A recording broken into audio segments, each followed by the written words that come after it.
So ito mga idol, ito yung ginawa nating countertop yan. So matibay naman yan idol ano. So itong wall kasi magkakaroon ng tiles yan idol yan. Mula dyan hanggang doon. Dito sa ano, area na to mga idol. Lagyan natin ng ano, tiles din natin. Ano? Nakalatag na tayo mga idol oh. Yan, so paikot yan doon sa kabila idol. Ganyan ang kanyang hitsura mga idol. So hindi natin pwedeng buuin mga idol dahil ang mga natitira dyan idol ay mga siruho. Ibig sabihin yung ang mga gilid-gilid ay kailangan nating bawasan, no? Gamit ang grinder. So dito sa taas mga idol, nakapag wall tiles, dalawa lang ating nalalagyan, ano? Kasi nagiging siruho na rin yung kabila. Ang problema kasi, dala kami ng grinder, busted yung grinder namin kaya hindi kami nakapag-cut, ano? Naubusan ng carbon, yan, naubusan ng carbon ng ating grinder. Pero bukas, nadala tayo ng grinder mga idol. So yun ang ating tsambang kalaman. Dito tayo sa ating tsambang kalaman, ayan. Dito si Boss Alex, mga idol, pag hinahanap nyo. Pinapatiktik ko sa wall. Kakabit kami ng tayo sa wall. So, ito mga idol, ito yung ginawa nating countertop yan. So, matibay naman yan idol, ano. So, itong wall kasi, magkakaroon ng tiles yan idol, yan. Mula dyan hanggang doon. Yan. Kasi may dating pintura, yung existing na pintura. Lalagyan na ng tiles.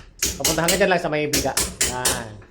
So, magkakaroon siya ng harap niya, tiles. Tapos, dito yung lutuan. Ito mga idol, kaya pinatiktik muna natin kasi tatanggal natin yung para kumapit yung ano. Ito na to mga idol. Lagyan natin ng tiles din natin to, ano? Ano mga idol? Ito yung tsambang kalaman. Ito yung gagamitin sa wall.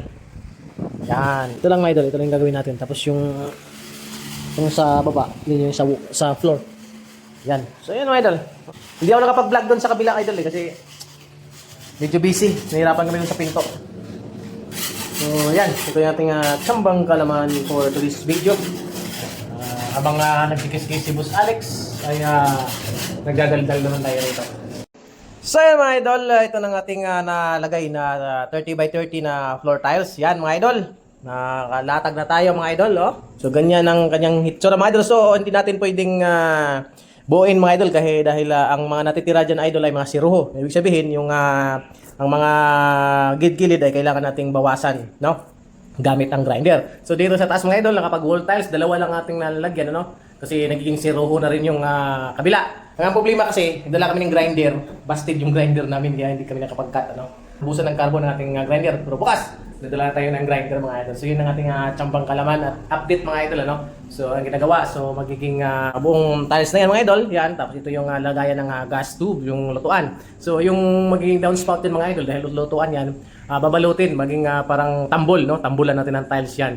Ayun, yan para kasi prevent din kasi lutuan niya ay mainit. So ano yan, PVC, luluto, ano yan, lalambot ano. So madi-deform yan bawat pag nagluluto diyan. So balutin natin. Update ko kayo mga idol pag natapos natin yan mga idol, ha. Yan ang ating tsambang kalaman mga idol, marami tayong gagawin dito. So gabi natin binabanatan pang 2 nights, no. Tag 3 hours lang, parang overtime lang mga idol. So yun. Yan ang ating tsambang kalaman mga idol at yan lang mga idol. Salamat, bye-bye.